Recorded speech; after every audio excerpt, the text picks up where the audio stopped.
there's a lesson from the Great Recession that's kind of like, whatever you think you need to do, double it. And like I said, I think this at this point is 3 times as worse. So I want you to take, if you think you need to do $1 trillion, do 3 trillion.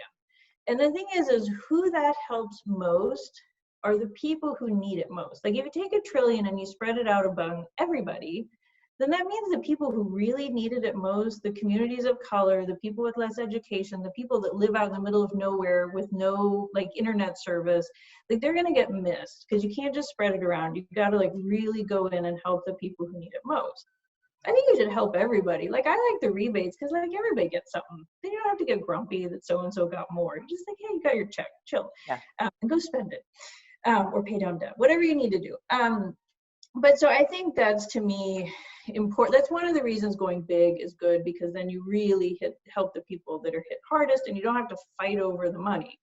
Now, in terms of what the composition should be, and I'll frame it up a little differently because I really do think we should be helping everybody.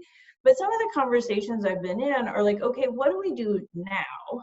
And what do we do next year? Right? So like I said, I still think we are in this like, kill the virus and just like help stop the free fall, right? And because the virus is so intertwined with what's going on, we should think creatively about like, okay, there's a bunch of people out of work. Should we hire a bunch of contact tracers? Like lots of them? This seems like a good idea, right? There's people unemployed and we have this health crisis. So like put them to work. Like census knows how to hire people. We do it like this is a census year. Just get them on the payroll. The federal payroll. Don't ask states to do this. Like they have no money for this. Anyway, so like I think it's things like that. But continuing that analogy is, well, next year there's still going to be a lot of people unemployed. And after the Great Depression, we had a jobs program, right?